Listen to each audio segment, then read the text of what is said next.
Ngobrol seru dan asik seputar rehabilitasi bersama Bareta.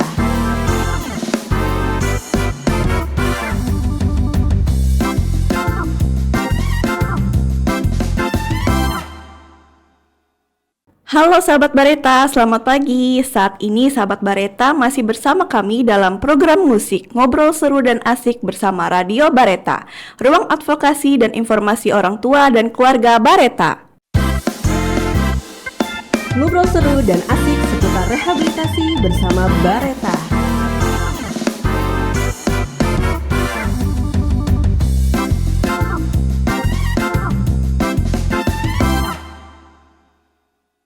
Saat ini sahabat Bareta ditemani oleh saya, Reza, dan hari ini kita akan membahas topik yang sangat unik untuk diperbincangkan, yaitu admission klien baru di Balai Rehabilitasi BNN Tanah Merah. Obrolan kita pada hari ini akan sangat menarik. Untuk itu, sebelum kita membahas lebih lanjut tentang topik kita pada hari ini, kami mengajak sahabat Bareta untuk menyampaikan pertanyaan maupun apabila sahabat Bareta yang ingin bertanya secara langsung dengan narasumber kita pada hari ini, sahabat silahkan dapat mengakses di www.radiobareta.com pada menu testimoni atau dapat menghubungi kami melalui WhatsApp di nomor 08 7777 165 162. Sahabat Bareta dapat langsung menyampaikan pertanyaan maupun sharing pengalamannya kepada kami. Sahabat Bareta dimanapun kalian berada, musik edisi pada hari ini kita akan bersama-sama mengenal lebih dalam tentang bagaimana admission klien baru di Balai Rehabilitasi BNN Tanah Merah.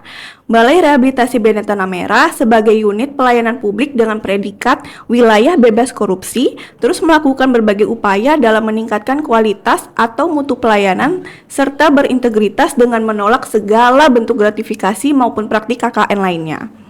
Tentunya, kritik dan saran serta pengaduan sahabat Bareta sebagai penerima layanan harus dikelola serta ditindaklanjuti dengan baik. Nah, penasaran kan bagaimana sih mekanisme admission klien baru di Balai Rehabilitasi BNN Tanah Merah? Sebelum kita masuk ke obrolan seru dan asik kita pada pagi hari ini, kita mau kenalan dulu nih sama dua narasumber kita di Radio Bareta. Silakan Sister, ada Sister Emma dan juga Sister Weni. Hai. Halo. Siapa dulu nih? Kayaknya mungkin Sis Weni dulu ya. Oh, boleh. Gimana Sis Weni kabarnya hari ini? Halo sahabat Bareta, perkenalkan saya Weni sebagai administrasi klien baru. Kabar saya baik, gimana Sis Emma? Baik, terima kasih Sis Weni. Halo sahabat Bareta, selamat pagi. Semoga kabarnya baik-baik semua ya. Harapan kami sobat di seluruh Indonesia nih, maksudnya di seluruh kota di Indonesia semuanya baik-baik saja. Amin. Perkenalkan, saya Sis Emma sebagai staf admission di Balai Rehabilitasi BNN Tanah Merah. Selamat pagi Sis Eja. Selamat pagi Sister Emma dan Sister Weni. Cuaca hari ini alhamdulillah sangat mendukung ya. Sangat cerah. Alhamdulillah. Nah, sahabat Bareta, Sister Emma dan juga Sister Weni ini merupakan staf admission di Bareta yang dimana mereka bertugas dalam proses penerimaan, pendaftaran dan pelayanan administrasi terkait masuknya klien baru di Bareta yang ingin melayani yang ingin menjalani program rehabilitasi di Bareta. Betul begitu? Ya betul Sis Eja. Jadi jangan heran kalau mereka ini merupakan bagian dari informasi dan data. Ya betul. Jadi semua informasi dapat diakses melalui mereka. Betul sekali Sis Eja. Oke, sebelum kita memasuki pertanyaan lebih lanjut nih, boleh dijelaskan nggak Bareta itu seperti apa dan di mana lokasi Bareta ini? Baik, untuk lokasi Bareta saat ini seperti itu, mau sampai kapanpun juga, itu lokasinya berada daratan Ibu Kota Nusantara, di Kota Samarinda, Provinsi Kalimantan Timur, seperti itu. Untuk alamat lengkapnya boleh dijelaskan sama Sis Weni? Terima kasih Sis Emma. Untuk alamat lengkap kita berada di Jalan Poros Samarinda Bontang, kilometer 6, Kelurahan Tanah Merah, Samarinda Utara. Jadi kurang lebih tidak terlalu jauh dari bandara. Jadi kalau kita mengunjungi bandara, otomatis kita melewati Balai Rehabilitasi BNN Tanah Merah. Begitu Sis Eja. Wah, Lalu boleh tahu tidak total capaian klien pada hari ini berapa, Sister Weni atau Sis Emma? Kurang lebih per hari ini total capaian kita kalau tidak salah untuk hari ini sekitar 156 klien, diantaranya 5 klien rawat jalan. Nah mungkin akan tetap ada perubahan karena pada hari ini kita juga menerima klien baru untuk saat ini, jadi mungkin akan terus update datanya setiap hari begitu Sis Eja. Wah, banyak juga ya. Dalam tahun ini ada 155 klien. 155 klien. Kurang lebihnya. Itu yang udah masuk dari awal tahun sampai dengan saat ini ya Sis Eja. Tapi kalau untuk yang sedang ada di layanan kurang lebih mungkin 60-an klien seperti 60-an itu. klien. Boleh tahu nggak ada program, mungkin ada yang dulu kan ada sedang, berat. Nah, apakah itu masih sama dengan yang sekarang atau bagaimana? Ya kalau untuk saat ini masih sama ya Sis Eja karena tergantung program itu kan tergantung dari program setiap tahunnya seperti itu. Jadi tahun ini masih sama itu sedang dan berat. Cuman untuk lama rawatan itu tergantung dari masing-masing kebutuhan kliennya begitu. Karena setiap klien memang membutuhkan rawatan yang berbeda gitu Sis Eja. Sesuai dengan kondisi kliennya, Sesuai dengan kondisi ya. dan kebutuhan kliennya Kebutuhan masing-masing kliennya. begitu. Oke, baik Sister. Untuk hari ini apakah ada rencana klien baru yang akan masuk? Ada. Ada. Baik. Untuk klien baru sendiri kita ada kebetulan ini hari ini ada dari BNNK Hulu Sungai Utara seperti itu, dan juga ada dari Banjarmasin nih kayak gitu. Jadi untuk klien kita sendiri itu bisa diakses dari manapun seperti itu kotanya. Ada yang dari Samarinda, ada yang dari Hulu Sungai Utara, ada yang dari Banjarmasin, bahkan ada juga yang dari Papua seperti itu. Jadi kita bukan hanya menerima klien yang berada di Samarinda karena kebetulan Balai Rehabilitasi BNN Tanah Merah ini ada di Samarinda sehingga kita menerima hanya klien Samarinda saja, itu enggak seperti itu. Jadi kita menerima klien dari manapun seperti itu. Kalau untuk hari ini 2 klien kita dari Hulu Sungai Utara, 1 klien kita dari Banjarmasin. Wah, jauh sekali ya. Iya, Sis Boleh Eja. tanya nggak itu apakah diantar oleh keluarga klien atau dari petugasnya? Baik, Sis Eja. Jadi kalau untuk klien baru sendiri itu wajib memiliki penanggung jawab seperti itu. Nah, untuk hari ini yang mengantar kebetulan petugas dari BNNK Hulu Sungai Utara. Karena klien saat ini sudah datang seperti itu. Yang datang saat ini per pagi ini itu dari BNNK Hulu Sungai Utara.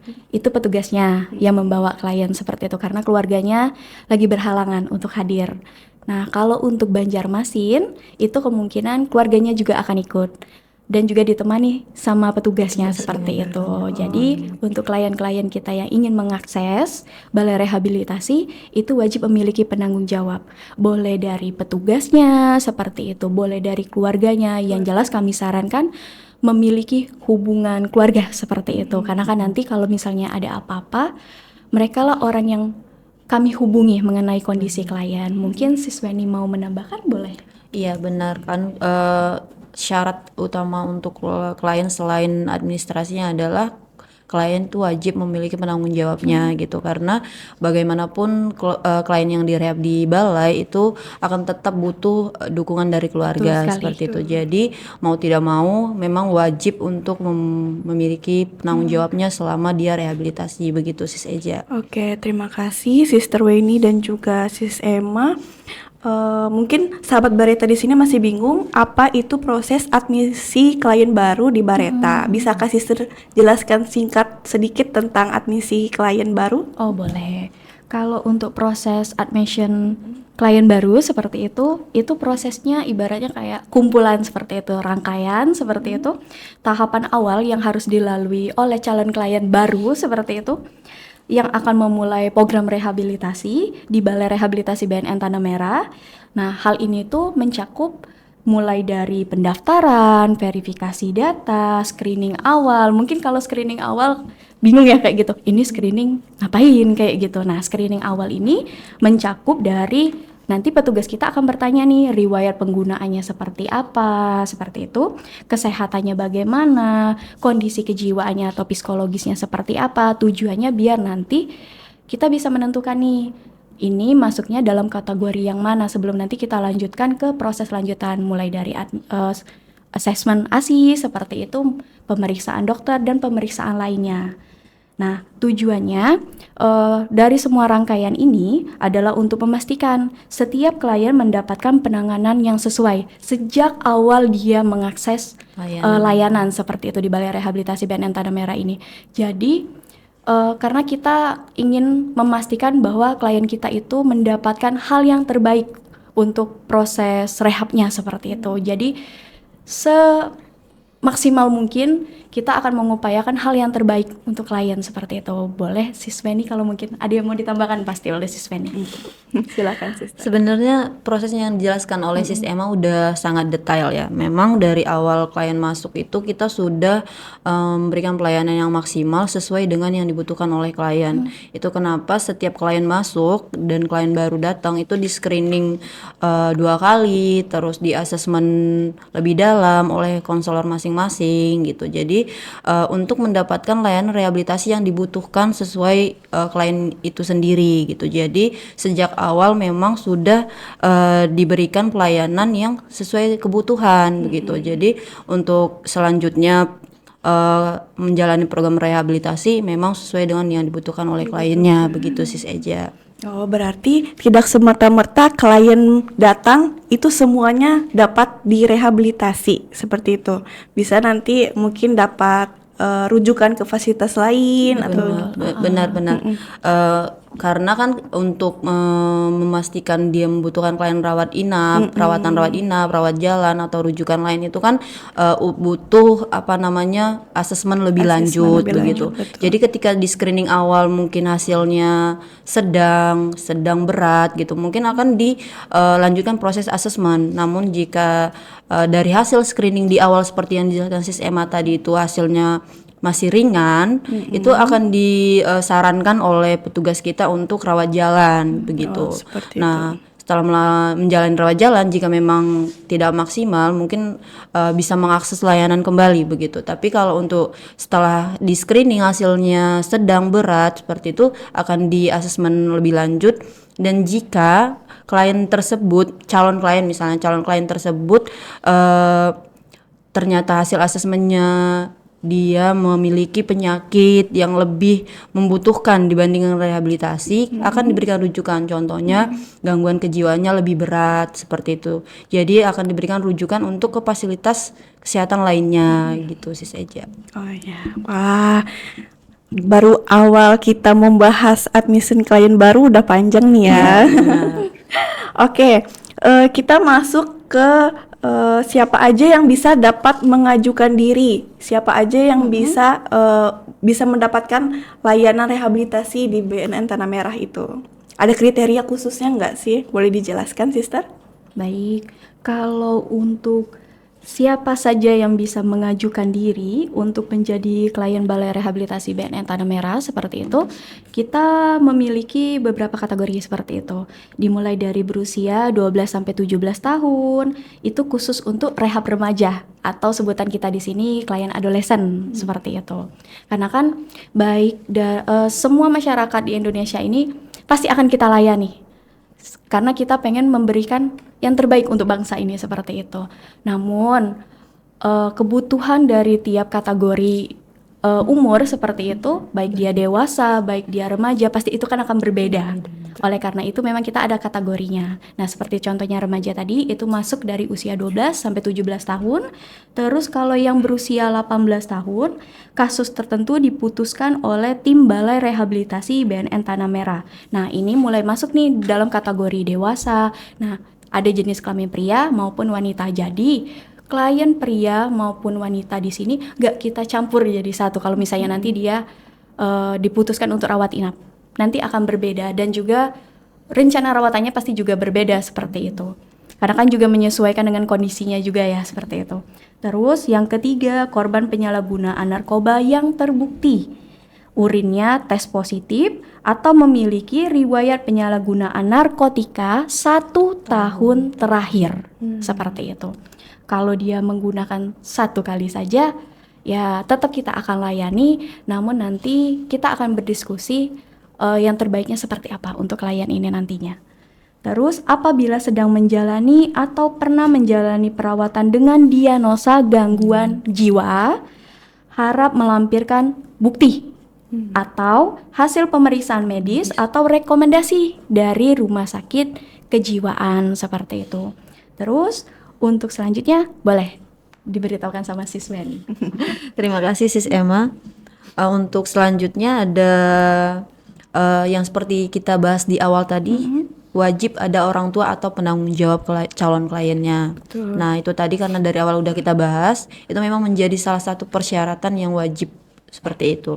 Nah selanjutnya orang tua atau penanggung jawab akan menghadiri undangan dari pihak Balai Rehabilitasi BNN Tanah Merah itu seperti undangan kunjungan, family support group namanya, itu untuk dukungan keluarga terhadap klien yang direhabilitasi. Nah itulah pentingnya kenapa penanggung jawab itu kita harapkan adalah ada hubungan keluarganya, karena klien itu akan ada sesi untuk kunjungan keluarga dan di situ akan diberikan materi-materi ataupun edukasi kepada keluarga untuk tetap memberikan dukungan kepada klien-klien yang direhabilitasi seperti itu. Maka dari awal kita jelaskan kepada calon klien agar memiliki penanggung jawab yang memiliki hubungan keluarga seperti itu Sis Eja. Nah itu semua seperti yang dijelaskan dari Sis Emma dan saya tadi adalah kriteria untuk calon-calon klien yang masuk di rehabilitasi BNN Tanah Merah begitu. Oke, terima kasih. Tadi dijelaskan bahwa klien yang masuk ke Balai Rehabilitasi BNN Tanah Merah harus memiliki penanggung jawab yang memiliki hubungan keluarga. Nah, jika dia tidak memiliki, bagaimana misalkan jauh, keluarganya sedang di luar kota, dia sedang sendiri di sini tapi membutuhkan layanan rehabilitasi, itu bagaimana, Sister? Bisa dijelaskan? Saya jelaskan sedikit, mungkin nanti dijelaskan oleh Sis Emma tambahannya ya. Baik. Jadi kalau untuk biasanya kan ada nih keluarga klien yang tidak mampu atau berhalangan untuk mengantar kliennya begitu. Tapi di inform consent kita itu kita akan tetap meminta nomor keluarganya seperti itu. Walaupun yang bertanggung jawab yang mengantarkan adalah petugas, tapi kita akan tetap meminta nomor yang bisa dihubungi, tapi tetap harus keluarganya untuk menjadi dukungan keluarga itu. Nah misalnya keluarga klien ini tidak mampu atau kesulitan untuk mengakses langsung layanan ke balai begitu. Family support group itu tidak hanya melalui langsung datang, kita bisa melalui Zoom, kita ada video call untuk sesi konseling keluarga, atau bisa juga melalui edukasi yang lain. Contohnya dari Radio Bareta, keluarga bisa memberikan dukungan dengan mendengarkan Radio Bareta, atau ada juga ketika kegiatan FSG itu kita bisa berikan materinya, terus ada via Zoom-nya juga gitu. Jadi nggak selalu dukungan keluarga itu harus datang, tapi yang kita harapkan memang kalau dia keluarga bisa datang, kita harapkan kedatangan keluarganya, karena itu bentuk dukungan nyata dari keluarga begitu. Tapi kalau memang berhalangan, memang kesulitan karena tidak semua keluarga klien itu mampu gitu mengakses layanan langsung, kita menyediakan layanan yang secara online begitu Sis Eja. Mungkin ditambahin sama Sis Emma. Iya baik. Sudah lengkap semua ya, sudah dijelaskan sama Sis Weni seperti itu. Jadi bagi teman-teman mungkin yang lagi masih belum bisa seperti itu untuk datang ke Balai Rehabilitasi BNN Tanah Merah ini, bukan berarti sehingga nggak bisa mendapatkan akses seperti itu ya Sis Weni seperti itu. Jadi kita juga punya alternatif yang lain. Tujuannya karena kita ingin melayani masyarakat kita dengan sepenuh hati, dan juga kita menawarkan alternatif yang lain seperti tadi yang sudah dijelaskan Sis Weni, bisa melalui via online seperti itu. Yang jelas kalau misalnya nanti Pak, contohnya seperti kegiatan FSG tadi, kalau misalnya nggak bisa datang, boleh dikomunikasikan kepada kita diskusikan hal yang terbaik seperti apa, seperti itu. Nanti kan juga bisa kita melalui via online seperti itu. Jadi jangan pernah takut kalau seandainya misalnya kita nggak bisa, sehingga aduh ini berarti kita nggak dilayani sama sekali, berarti ini nggak ada solusi atau apa. Kami sangat terbuka mencarikan solusi untuk masyarakat. Yang penting boleh diberitahukan ke kami biar nanti kita carikan solusi terbaiknya apa nih kayak gitu. Salah satu contohnya tadi bisa melalui online kayak gitu Sis Eja. Wah, Bagus sekali ya, Balai Rehabilitasi BNN Tanah Merah ini memberikan pelayanan yang terbaik sepenuh hati buat klien yang ingin menjalankan rehabilitasi di BNN Tanah Merah. Iya, betul sekali Sis Eja. Nah, mau tahu nih bagaimana alur pendaftaran awal bagi calon klien? Apakah ada tahapan khususnya? Lalu setelah pendaftaran, apakah ada tahapan lainnya? Bisa dijelaskan? Oh boleh, baik Sis Eja, terima kasih Sis Eja. Mungkin ini ceritanya agak panjang ya Sis Iya. Eja, seperti itu. Kalau untuk tahapan khusus sendiri itu kita tidak ada Sis Eja, karena kita memang tidak membeda-bedakan siapapun, mau kamu, maaf nih seperti itu, mau kamu kaya, mau kamu miskin, kulitmu hitam, kulitmu putih, atau zigzag black blank seperti itu, semua kita sama. Kita tidak akan membedakan siapapun, kita akan memberikan layanan yang terbaik. Ya Sis Weni, seperti itu. Layanan yang terbaik untuk seluruh masyarakat Indonesia. Nah, untuk tahapannya sendiri, itu dimulai dari calon klien bisa menghubungi nomor admission kita atau nomor informasi, bisa juga kalau pas lagi scrolling IG nih, kayak gitu, IG Balai Rehabilitasi BNN Tanah Merah. Ada tuh nomor juga di bawah profil ya, di bawah foto kayak gitu, itu kan juga ada nomor kita, bisa langsung diklik atau DM admin kita via IG, itu juga bisa. Nanti pasti admin kita yang gercep nih kayak gitu, pasti akan membalas pesan tersebut dan juga akan menjelaskan secara singkatnya dan mengarahkan ke nomor admission atau informasi. Jadi masyarakat itu kami buat semudah mungkin kalau pengen mengakses nanti, mau pada saat scrolling IG dia ketemu, dia bisa klik nomor teleponnya, dia juga bisa DM, atau nanti dia misalnya ketemu brosur Balai Rehabilitasi, bisa dia langsung hubungi secara langsung, itu juga bisa kayak gitu. Yang jelas tahapan yang pertama bisa melalui yang seperti yang saya jelaskan tadi, atau bisa langsung menghubungi nomor kita. Nanti kita pasti akan kami sebagai staff admission akan mengarahkan untuk daftar kliennya, untuk calon kliennya nanti daftar melalui BOS BNN seperti itu. Nah, untuk yang mengisi BOS BNN itu sendiri, terutama di bagian self assessment, harapan kita itu kliennya sendiri, karena kan itu terkait dengan pemakaian dia ya selama ini, dan tujuannya sih sebenarnya biar kita tahu ini loh yang terbaik untuk klien nantinya kayak gitu. Ini loh berarti dia bisa kita lanjutkan untuk pemeriksaan lebih dalam, atau nanti kita sarankan dia rawat jalan atau bagaimana kayak gitu. Yang jelas kita bisa mengarahkan klien untuk hal yang terbaik seperti itu. Oleh karena itu kami sarankan yang mengisi itu kliennya sendiri. Sehingga sebelum mengakses balai rehabilitasi ini sendiri, klien harus tahu dulu. Jangannya sampai dia nggak tahu nih tiba-tiba loh, kok ini saya rehab atau saya dibawa atau apa. Yang jelas harapan kami calon kliennya harus tahu dulu kayak gitu, sehingga nanti kan dia bisa mengisi untuk self assessment di BOS BNN ya seperti itu. Karena nanti kalau misalnya dia nggak tahu apa-apa, ya dia juga bingung pada saat pengisian ini dalam rangka apa mengisi BOS BNN ini untuk daftar calon klien tadi kan seperti itu. Kalau misalnya keluarga yang mengisi, karena yang lebih tahu pemakaian klien itu sendiri. Terus calon klien nanti selanjutnya kita akan pasti hubungi kembali kalau datanya nanti sudah masuk ke kita, atau seandainya kliennya mengalami kesulitan, dia nanti boleh menghubungi kami, pasti nanti akan kami bantu untuk mengarahkan calon klien terkait dengan permasalahan dia. Contohnya dia bingung mengisinya, ini dilanjutkan apa lagi ya seperti itu, pasti nanti akan kami pandu. Boleh nanti komunikasi saja ke nomor admission informasi seperti itu.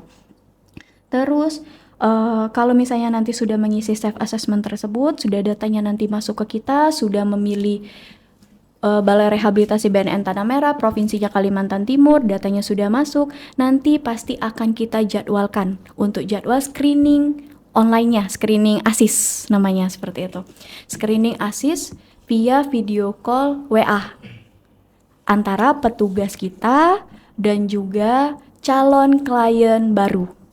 Jadi nanti dia bisa video call tuh, nggak harus datang ke balai rehab. Jadi mau dimanapun kamu berada, kamu bisa mengakses layanan ini. Karena kan kita lewat video call ya sister, seperti itu.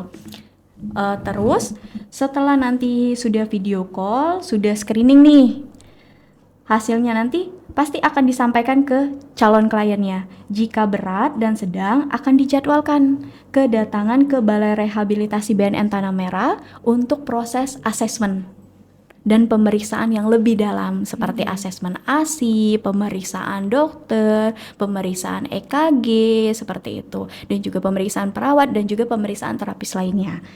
Terus nanti jika hasilnya asisnya ini ringan, akan disarankan untuk rawat jalan. Nah, oleh karena itu screening asis ini nanti akan menentukan, tapi bukan berarti langsung menjadi hasil akhir kayak gitu. Dia nanti akan menentukan, oh ini kita yang baiknya untuk klien ini nanti kita arahkan ke sini. Oh hasilnya seperti ini, baiknya kita akan arahkan seperti ini. Oleh karena itu harapan kami yang mengisi memang calon klien dan juga tahapan yang awal kita lalui screening dulu kayak gitu. Nah mungkin untuk mungkin ada tambahan dari siswa ini juga boleh.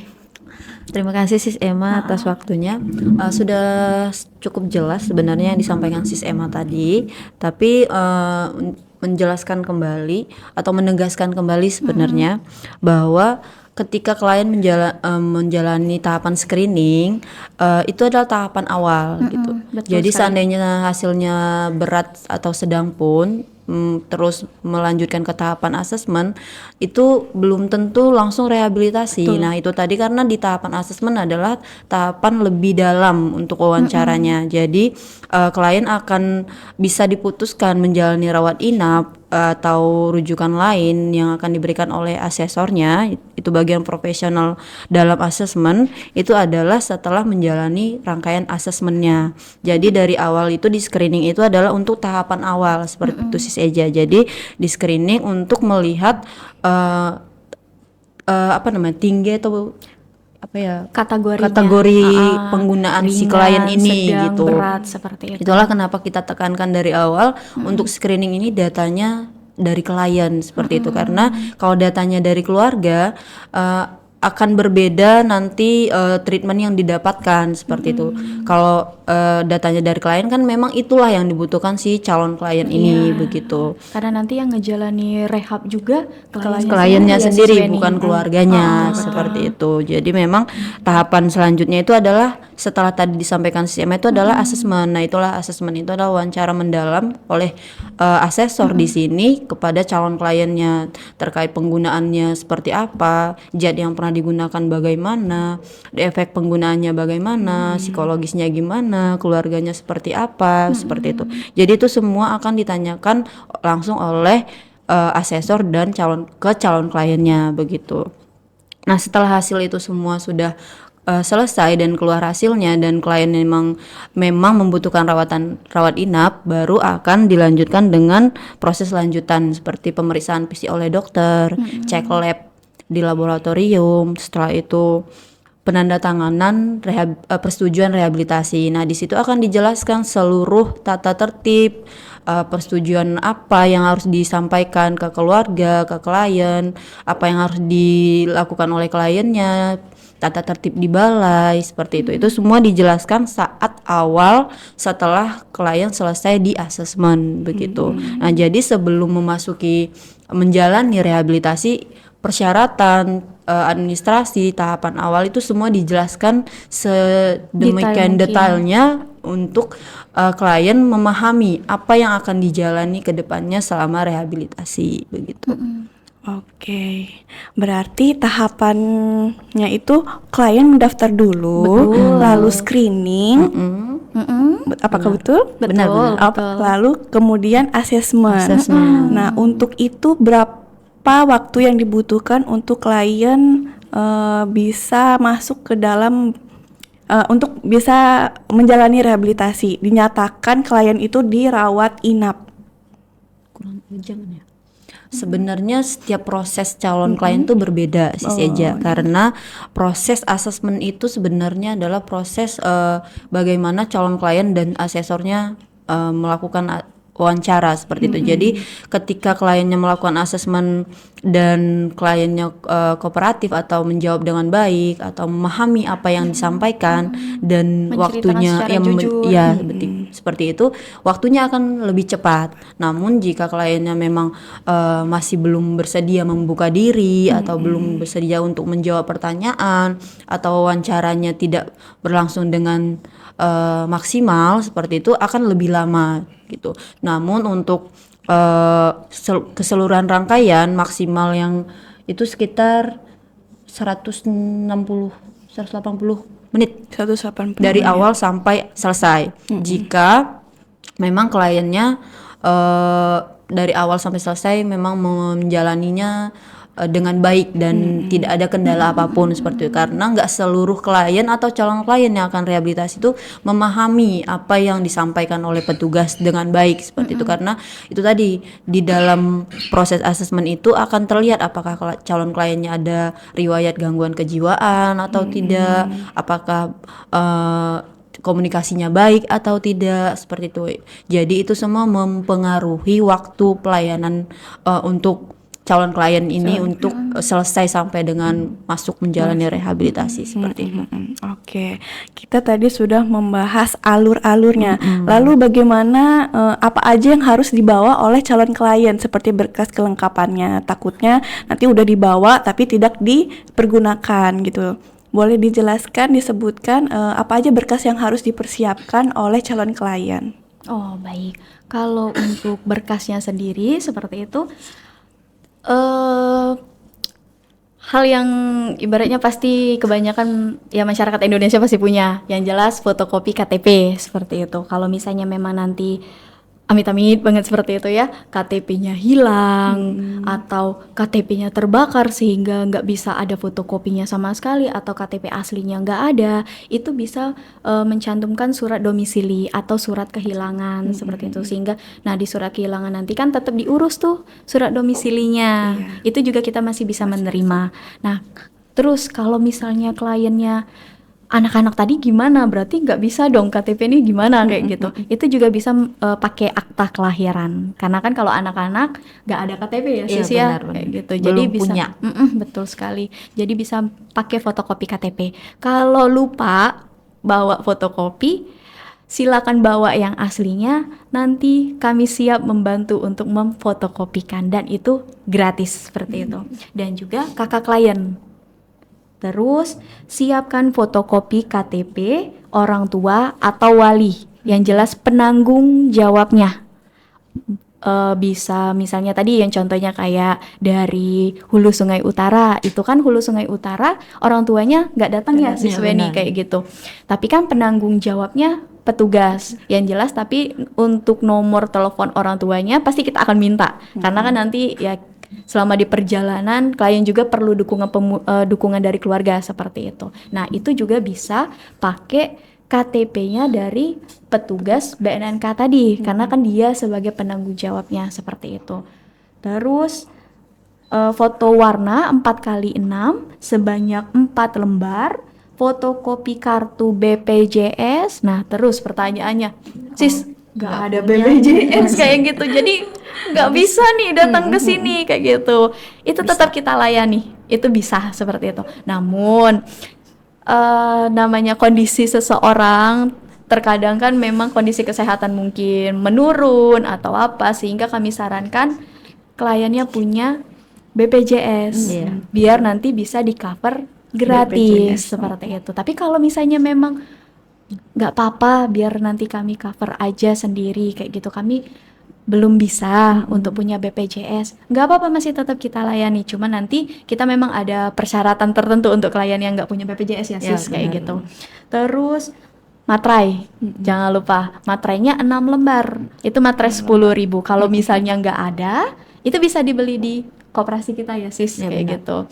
Terus surat rekomendasi dari BNNK atau BNNP, itu bagi klien rujukan. Kalau misalnya dia sukarela, voluntary atau bawaan dari keluarga seperti itu, dia nggak apa-apa, dia nggak bawa surat rujukan juga nggak apa-apa karena kan dia dibawa sama keluarga juga, langsung datang, maksudnya kayak gitu, nggak datang ke BNNK atau BNNP dulu seperti itu juga boleh. Terus Bagi klien wanita, membawa surat hasil tes pemeriksaan kehamilan. Karena nanti itu bertujuan untuk terapinya juga. Nanti kan biar kita bisa, oh sudah tahu nih kondisi awal dia seperti apa. Sehingga nanti kita sudah mempersiapkan, petugas kami sudah mempersiapkan, oh ini nih langkah yang baik untuk klien kita lakukan apa-apa saja. Jadi pas di tahapan awal tuh kita sudah memperkirakan hal yang baik untuk klien ini apa, kayak gitu. Terus selanjutnya lagi, bagi klien yang berstatus pelajar atau mahasiswa itu membawa surat keterangan cuti sekolah atau kuliah. Jadi kalau untuk klien-klien, bukan berarti kalau kliennya lagi sekolah atau mahasiswa, jadi nggak Jadi bisa putus rehab. sekolah. Itu nggak, atau putus sekolah langsung, oh itu nggak, kayak gitu. Itu masih bisa, Bisa. tapi silakan mengurus surat cuti sekolah ya sis. Iya, benar, Jadi kan kita juga tahu nih, oh berarti dia dalam masa cuti kayak gitu, Iya. sehingga tidak apa-apa kalau misalnya untuk rehab. Dan juga sekolah juga tahu seperti itu. Terus untuk klien yang berstatus PNS, Polri, TNI membawa surat keterangan cuti dari satuan kerja, karena memang untuk abdi negara ini pasti punya peraturan sendiri. terkait dengan cutinya itu sendiri. Oleh karena itu, bawa tuh surat keterangan cutinya dari satuan kerjanya. Nah, untuk perlengkapannya sendiri boleh deh kayak gitu. Sister Sis Weni, Weni. menjelaskannya. Untuk perlengkapan sendiri, sebenarnya perlengkapan dasar itu perlengkapan yang digunakan oleh klien. Jadi perlengkapan itu yang digunakan selama rehabilitasi seperti itu. Dan yang menggunakan adalah kliennya sendiri. Itu ada kaos putih polos pendek, lengan pendek, itu 4 pieces. Kenapa 4 pieces? Agar kliennya bisa ganti, misalnya kotor, belum kering, itu nggak perlu mencari, jadi dia punya stok untuk ganti seperti itu. Kaos dalam 3 pieces, celana training 2 pieces untuk ganti tadi, terus celana pendek dan celana pakaian dalam 6 pieces, pakaian dalam. Dan untuk wanita, untuk pembalut itu kan kita sebagai wanita ya pasti akan ada waktu untuk datang bulan seperti itu. Jadi dipersiapkan dari awal seperti itu. Sarung, handuk, sendal jepit. Nah, setelah ini adalah pakaian-pakaian dasar yang digunakan di awal rehabilitasi. Nah, setelah itu nanti ketika dia memasuki program, mereka akan menggunakan kemeja putih lengan panjang. Nah, ini persyaratan yang harus dipenuhi juga sama calon klien kita. Ada kemeja bercorak, itu kemeja bercorak dibebas, enggak, yang penting bercorak gitu. Jadi bebas mau warna apa, coraknya seperti apa, itu enggak dibatasi. Celana kain hitam panjang, baju koko putih atau mukena muslim bagi yang muslim. Nah, terus peci hitam dan sajadah bagi yang muslim. Dasi motif bebas, itu dasi digunakan untuk calon klien male, calon klien male. Calon klien male. Male itu adalah laki-laki, baik itu adolescent maupun yang dewasa. Terus ikat pinggang, kaos kaki. Nah, sepatu kerja atau sepatu pantofel itu digunakan karena di sini ada kegiatan yang mewajibkan kliennya menggunakan seragam formal. Jadi akan dipadukan dengan sepatu pantofel.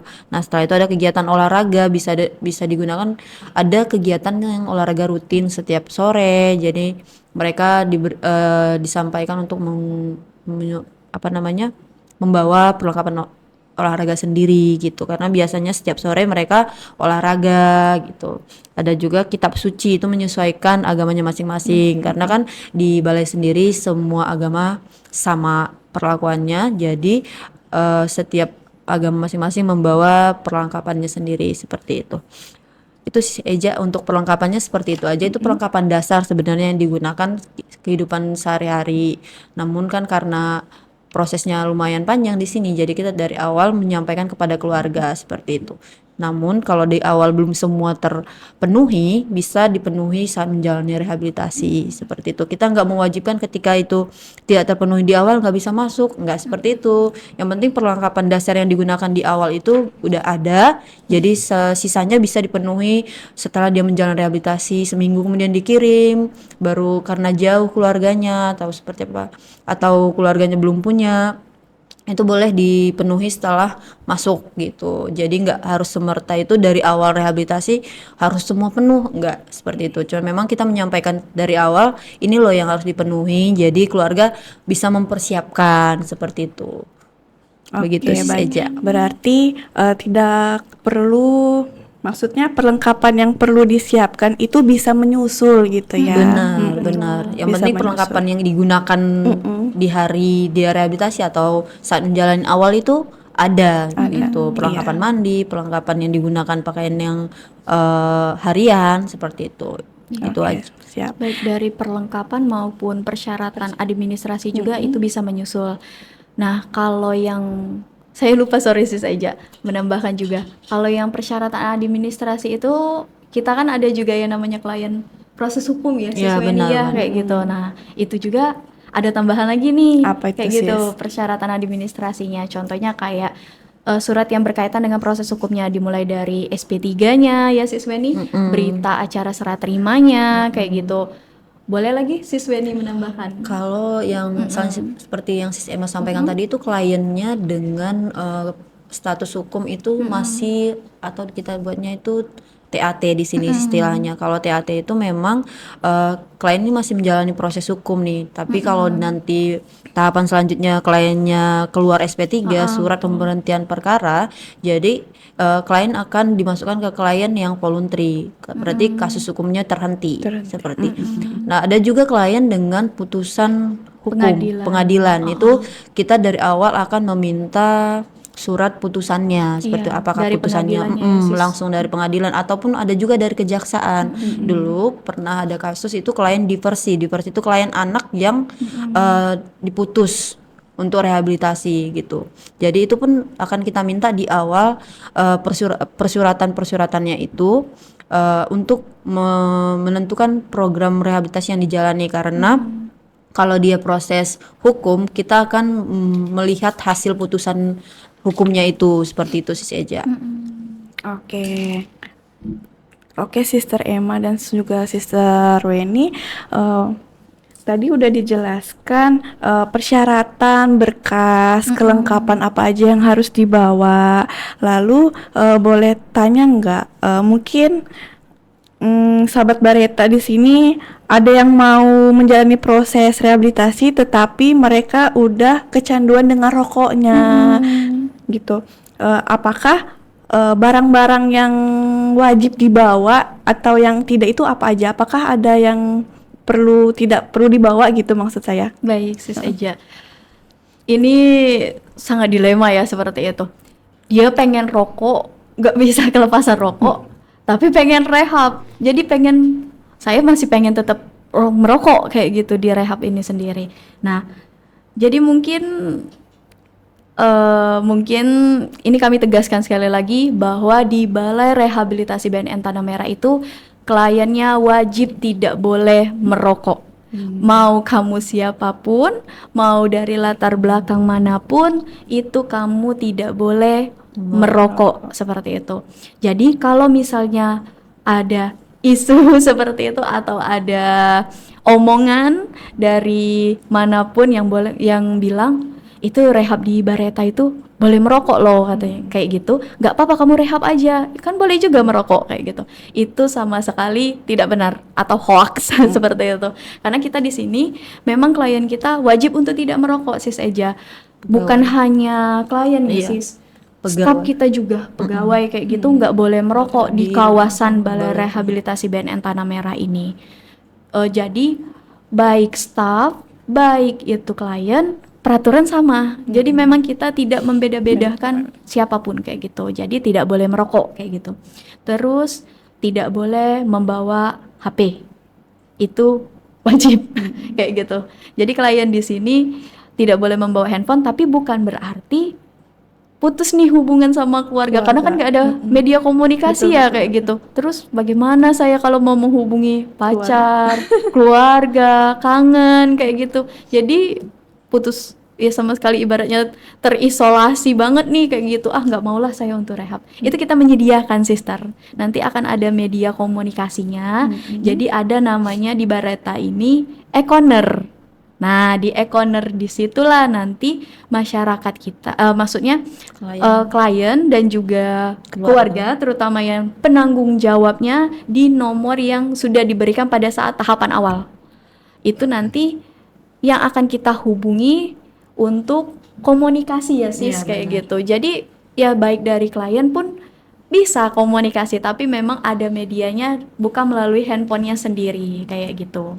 Dan juga kita juga menyediakan yang namanya ada sleep request kayak gitu. Jadi klien nanti bisa nulis tuh pesan ke keluarganya kayak gitu. Pasti dari pada saat nanti dia sudah menulis untuk sleep requestnya, dari petugas yang menjaga di ruangan klien pasti akan memberikan ke kami. Tentu pasti akan kami berikan kepada keluarga yang di nomornya yang sudah diberikan ke kami. Jadi kami tidak akan memberikan informasi kepada siapapun di luar dari nomor yang telah diberitahukan ke kami kayak gitu, karena kan juga kita menjaga privasi klien ya sis kayak gitu.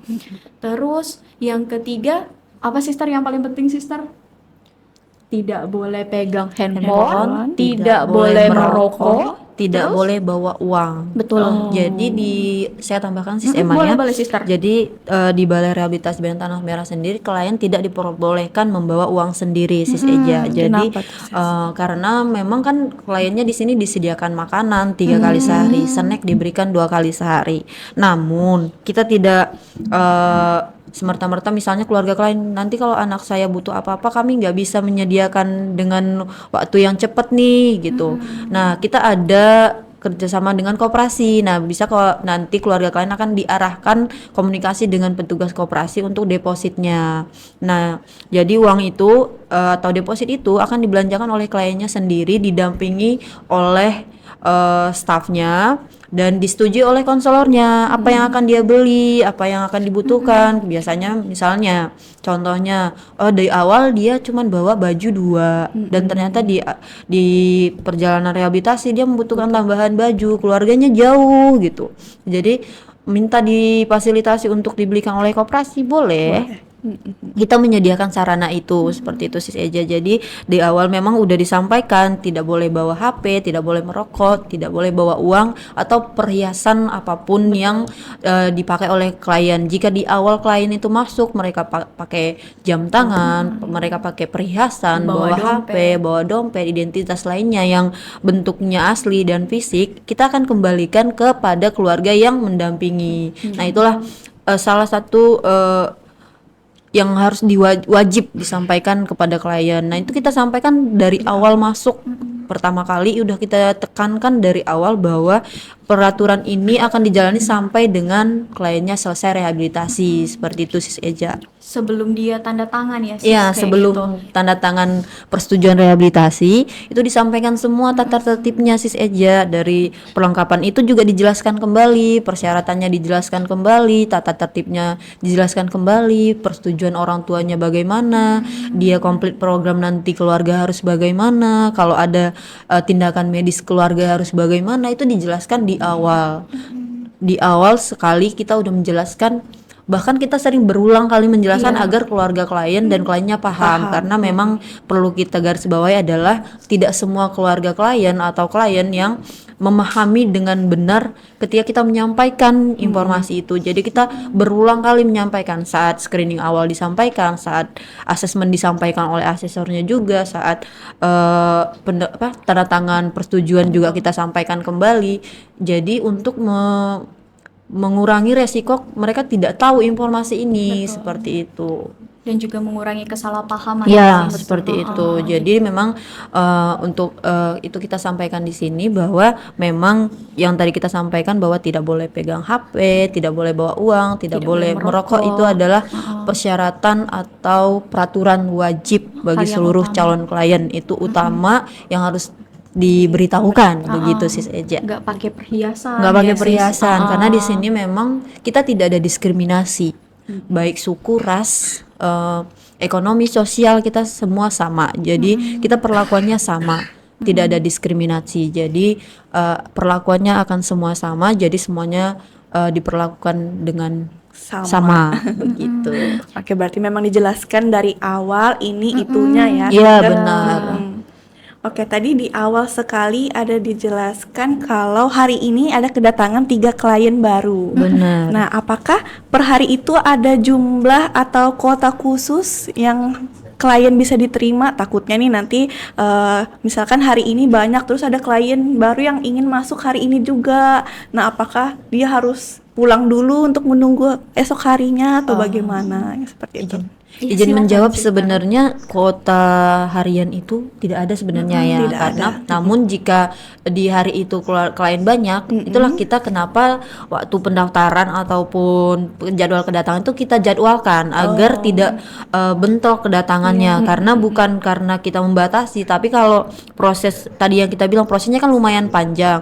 Kalau kliennya banyak, otomatis kliennya akan menunggu lebih lama seperti itu Sis Eja. Jadi bukan membatasi kuotanya, bukan, tapi memang karena prosesnya agak panjang dan staf yang menerima ini terbatas orangnya, jadi akan kita jadwalkan kedatangannya lebih jadi misalnya di hari ini 2 orang, 3 orang atau 4 orang seperti itu yang memang memenuhi untuk datang di hari itu. Makanya kita sering bilang tolong sampaikan ke kita kendala, misalnya kita udah jadwalkan tanggal sekian seperti itu, kalau memang nggak bisa datang hubungi aja, nanti kita jadwalkan ulang, atau misalnya dia perlu cepat nih, nggak bisa, ada kendala seperti ini jadi harus masuk lebih cepat, tidak apa-apa, disampaikan kepada petugasnya agar petugasnya ready seperti itu. Jadi kita udah menyiapkan petugas yang melakukan asesmennya, kita udah mempersiapkan kedatangan calon kliennya seperti itu. Jadi kita bukan membatasi kuota dan jumlahnya, bukan seperti itu, tapi agar penerimaannya lebih efektif seperti itu. Jadi kita jadwalkan kedatangannya, karena nggak semua klien yang datang ke balai itu jaraknya dekat. Kebanyakan itu jauh, ada yang dari Sulawesi, ada yang dari Sumatera, ada dari Bali, dari Jawa, dari Kalimantan yang lainnya gitu. Jadi kita menjadwalkan itu untuk kegiatan penerimaannya lebih efektif dan klien dan keluarga lebih nyaman ketika datang begitu Sis Eja. Tujuannya juga untuk menjaga kenyamanan Juga gitu, dan biar tidak menunggu terlalu lama gitu, karena itu tadi semua prosesnya itu membutuhkan waktu, karena proses kita wawancara itu kan berbeda ya, seperti itu. Ya, oke. Wah, sangat panjang sekali ya, seru ya. Iya, benar-benar.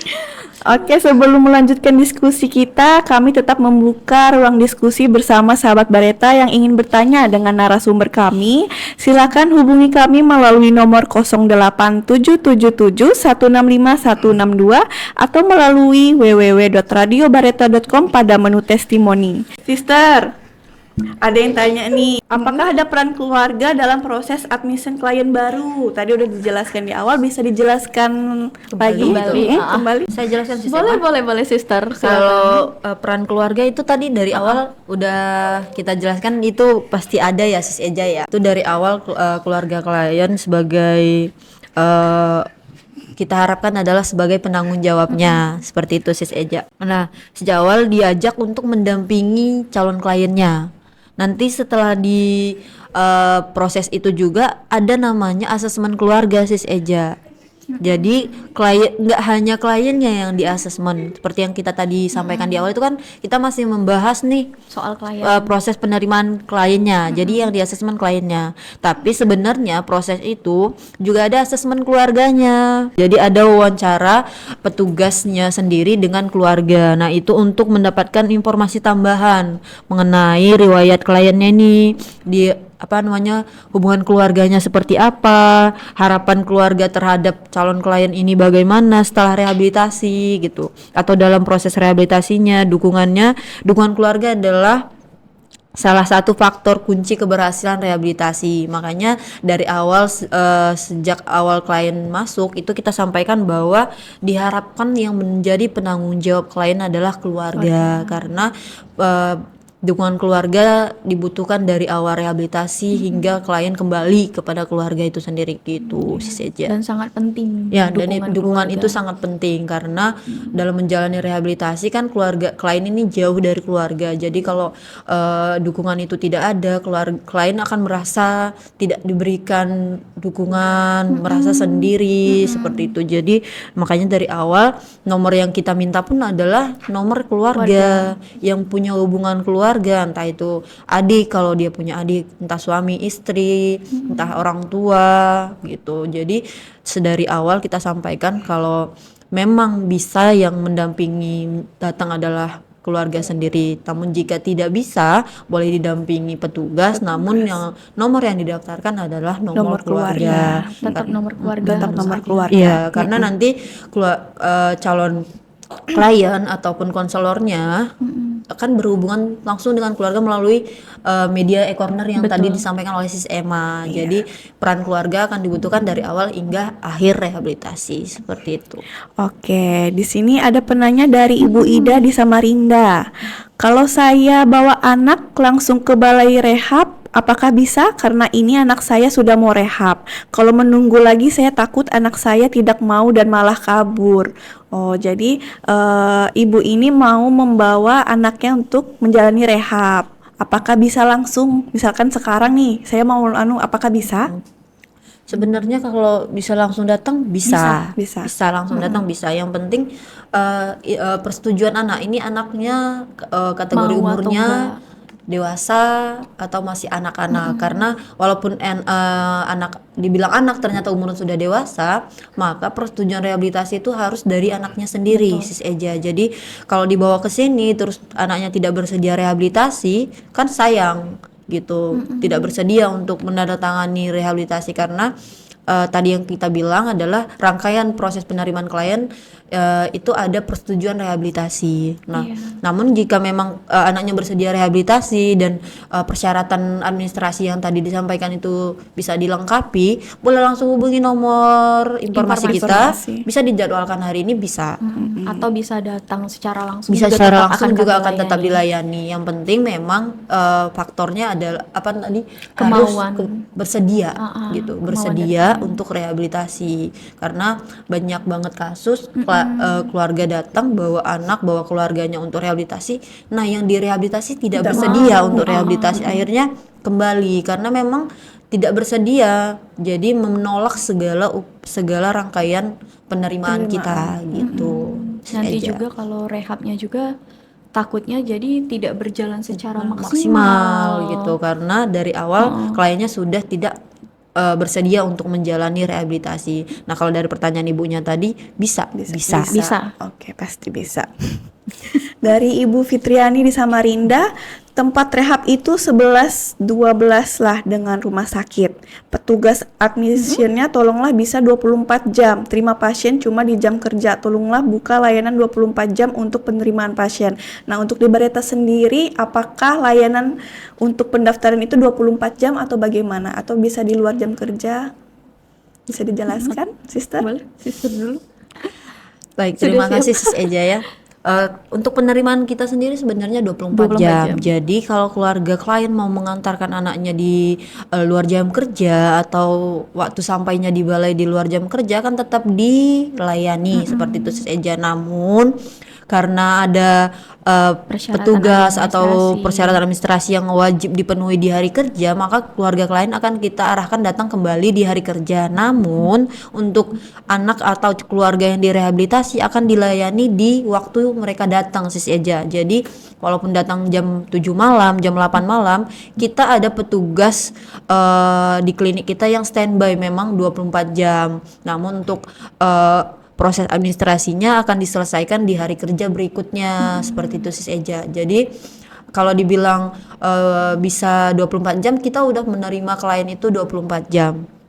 Namun kenapa kita sering menjadwalkan di hari kerja dan jam kerja agar keluarga klien tidak bolak-balik kembali ke rehabilitasi untuk menyelesaikan proses administrasinya gitu. Misalnya contohnya asesmennya perlu nih informasi lebih lanjut gitu, atau ada indikasi lain dari calon kliennya, atau ada pemeriksaan dokter yang lebih dalam seperti itu, atau cek labnya lebih dibutuhkan lebih dalam gitu. Penerimaan klien kan nggak cuman terima langsung seperti itu tadi ya Sis Eja ya. Jadi kita akan tetap menerima kliennya, menjalani proses penerimaan itu, namun ada proses-proses yang memang wajib dijalani atau dilakukan di hari kerja. Jadi kita akan sampaikan keluarga boleh datang kembali untuk menyelesaikan itu gitu. Tapi kalau dibilang kita udah menerima 24 jam, kita sudah menerima klien 24 jam seperti itu. Oke. Biar keluarga nggak 2-3 Kali kali kembali. bolak-balik, itu tujuan sebenarnya. Tapi kalau dibilang kita tidak menerima 24 jam, enggak. Tetap menerima 24 jam, tapi sebenarnya tujuannya ini biar keluarga hanya 1 kali langkah saja, nggak 2-3 kali atau 4 kali, karena kan juga satu sisi ya ongkos kayak gitu, biayanya, waktu kayak gitu. Oleh karena itu kami sarankan boleh silakan datang jam kerja biar rangkaiannya satu kali aja selesai dalam satu Karena hari. kan penerimaan klien ini Sis Eja ya banyak bagian yang terlibat, nggak cuman penerimaan administrasi di depan aja, ada asesor, ada psikolognya, yang bagian Dokternya. asesmen keluarga, ada dokter, ada bagian laboratorium gitu. Jadi nggak bisa semuanya itu selesai di Satu waktu. hari libur. di hari libur itu, karena memang nggak semua petugas ini ada jadwal 24 jamnya gitu. Jadi kalau dibilang kita tidak menerima 24 jam itu tadi, itu salah informasinya. Ini kita luruskan bahwa kita menerima klien itu 24 jam, namun memang ada proses yang bisa diselesaikan di hari kerja seperti itu saja. Oke, di sini ada Putra Alifuddin dari Samarinda. Mohon menjadi perhatian, antrian waiting list terlalu lama dan membuat calon pasien sudah ogah-ogahan direhab. Pada apa dasar tempat rehab ini membuat waiting list yang terlalu lama? Bisa dijelaskan, Sister? Sebenarnya di waiting list itu kita juga menyesuaikan waktu klien juga ya sih, seperti itu. Jadi kami ingin melayani klien itu secara cepat. Hanya saja kan memang ada beberapa hal yang ada beberapa atau kondisi tertentu yang membuat kami sehingga ini kliennya di waiting list dulu. Kita punya kapasitas ruangan Betul, gitu Sis Eja. seperti Kenapa? itu. Ini saya tambahkan ya, kenapa kita membuat waiting list itu adalah karena kita memiliki kapasitas ruangan setiap tahapan rehabilitasi seperti itu. Misalnya di tahapan awal itu kliennya banyak yang lagi penuh gitu. Jadi mau nggak mau kita waiting list gitu. Sebenarnya sampai saat ini waiting list kita nggak ada yang panjang ya Sis Betul Emma ya. sekali, karena kapasitas juga masih Masih banyak, masih ada kayak namun gitu. yang belum mungkin ada informasi yang tak tersampaikan bahwa waiting list itu terjadi bukan dari kita aja. Betul Jadi sekali, dari beberapa faktor. Sis. faktor pertama kan mungkin karena kapasitas ruangan kita. Namun ketika kapasitas kita sudah memadai, kita akan langsung menginformasikan. Nah, yang jadi kendala berikutnya adalah kedatangan calon klien ini yang jaraknya jauh. Jadi kenapa di waiting list kan adalah dari informasi dari keluarga atau calon kliennya sendiri pun mereka mau bisa datangnya di tanggal sekian karena harus pakai pesawat misalnya atau naik kapal, jalur daratnya agak jauh seperti itu. Dan itu dari kesanggupan calon klien ini, kita tidak memaksakan. Misalnya kita udah menjadwalkan tanggal 2, sementara di tanggal 2 calon klien ini belum mampu untuk datang ke balai. Ya kita sampaikan informasi itu, kita tanyakan kepada calon klien kapan bisa datang. Jadi makanya dia masuk waiting list. Jadi bukan karena calon klien ini udah bersedia rehab terus di waiting list lama, itu bukan. Jika kemarin ada waktu waiting listnya agak panjang, itu karena kapasitas kita memang sedang penuh-penuhnya sih aja, karena memang calon klien yang mengakses balai rehabilitasi ini kan dari seluruh Indonesia kita terima ya. Jadi ada waktunya kapasitas kita itu penuh seperti itu.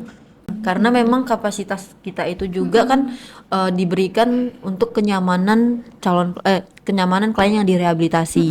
Jadi kapasitas misalnya contohnya kapasitas di penerimaan awal MFP gitu. Programnya itu 20. ya udah kalau masih 20 dan belum bisa bergeser ke program atau tahapan selanjutnya, kita waiting list dulu untuk sampai kapan itu kliennya digeser rumahnya atau geser programnya, ya kita jadwalkan di hari itu. Iya. Seperti itu ya Jadi sistemnya. iya, betul sekali sis. Jadi intinya kenapa adanya waiting Waiting list? list. Ya karena kapasitas Kapasitas ruangan ruangan. dan juga menyesuaikan dengan kondisi yang Kondisi ada. calon klien dan keluarganya, Betul. seperti itu sih saja. Oke, Sister. Ini ada Irwan Sujatmiko dari Enrekang, Sulawesi. Keponakan saya pecandu narkoba dan udah pernah rehab ke tempat rehab swasta, tapi kayaknya pakai sabu lagi. Nah, kira-kira dari Balai Rehab Tanah Merah bisa nggak keponakan saya itu dijemput paksa aja? Kalau nggak bisa, apa yang harus saya lakukan? Baik, kalau izin menjawab ya, Sister. Untuk persyaratan rehab sendiri itu kan harus ada kemauan dari klien ya sis, kayak bersedia. gitu. Dia bersedia untuk rehab. Sedangkan kalau kliennya nggak mau, bukan berarti kita menolak ya Sister. Kita pasti pengen melayani semua masyarakat di Indonesia ini. Hanya saja yang menjalani rehab itu sendiri kan kliennya. Dan itu harus ada kemauan atau persetujuan dari dia. Nah, kalau dijemput dengan paksa, mohon maaf, Kita tidak punya, melayani. iya kita tidak punya Akses akses untuk menjemput Uh, gitu. Tapi kalau misalnya untuk layanan antar jemput sebenarnya kita ada ya sis, Iya, namanya Mobile Bareta. Itu kalau dijemput dari misalnya Jauh. misalnya jauh nih, dia dari bandara nih.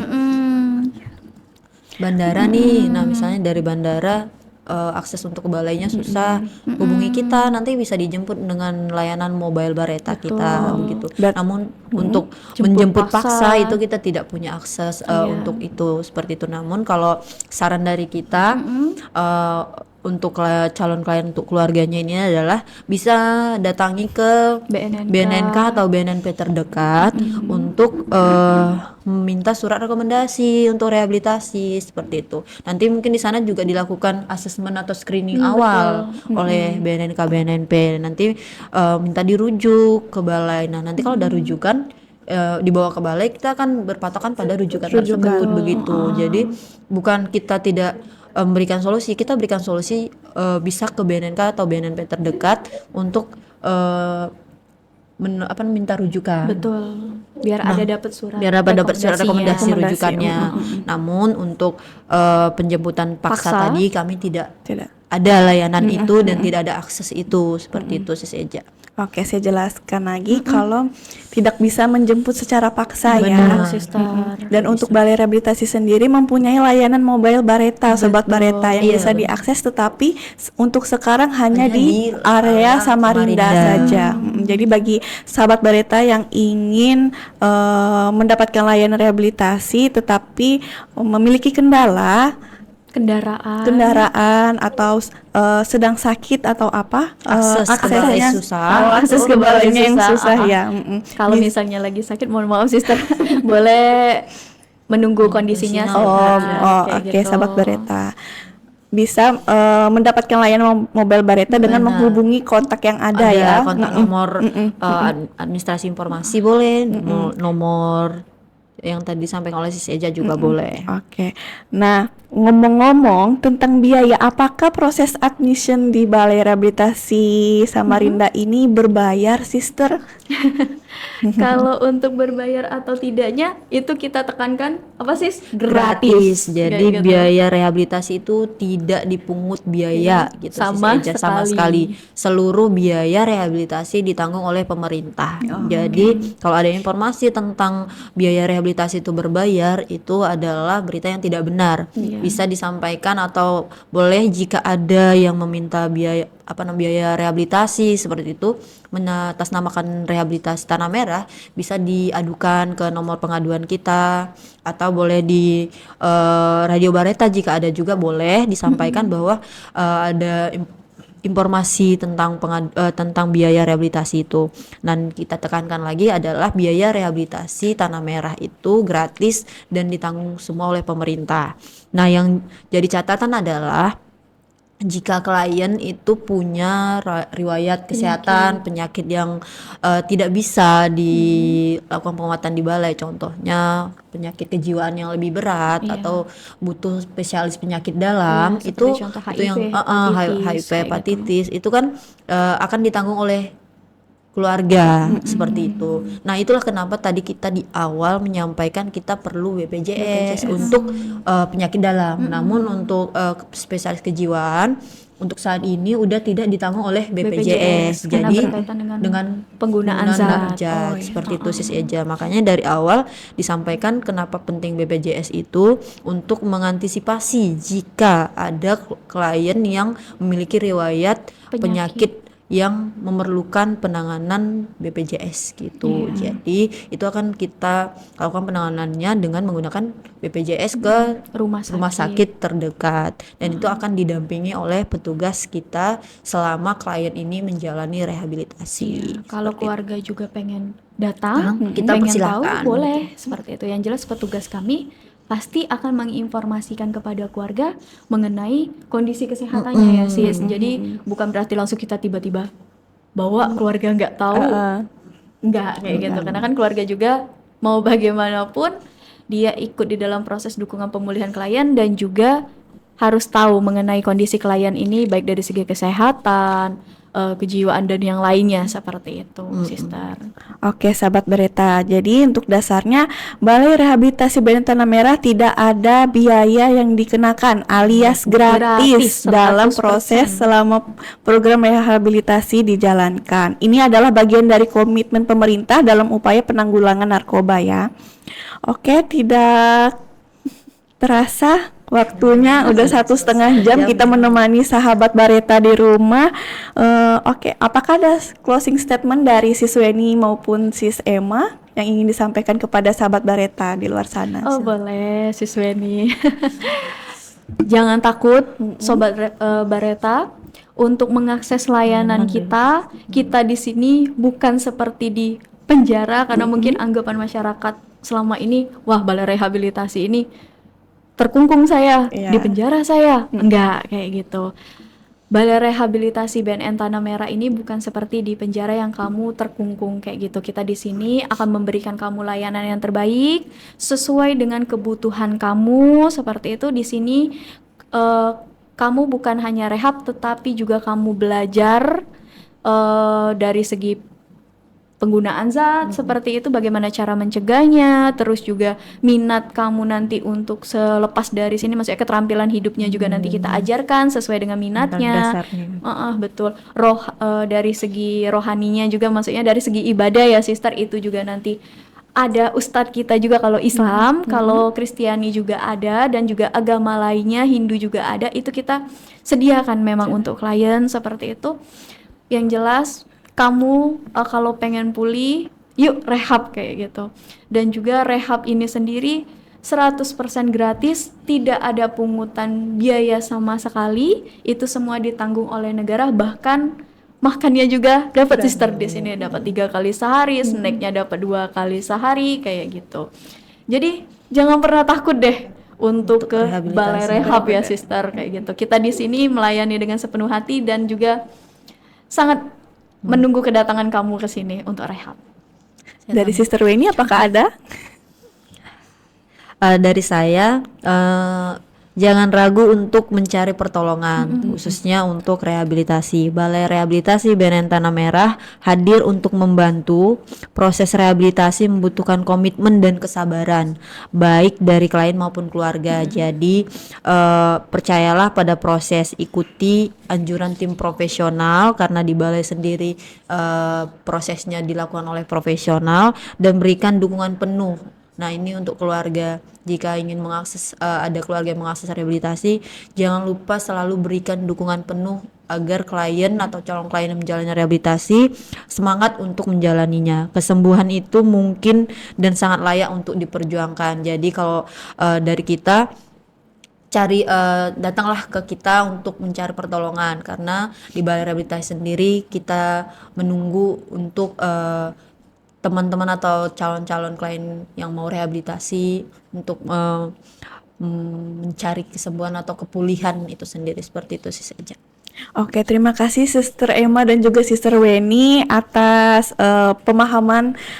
pemberian pemahaman kepada sahabat Bareta di luar sana. Semoga obrolan kita mengenai admission klien baru di Balai Rehabilitasi BNN Tanah Merah bisa memberikan pemahaman yang utuh bagi sahabat Bareta dimanapun berada, bahwa setiap langkah mulai dari pendaftaran, screening kesehatan dan psikologis, hingga orientasi awal dirancang untuk memastikan setiap individu mendapatkan penanganan yang tepat dan aman.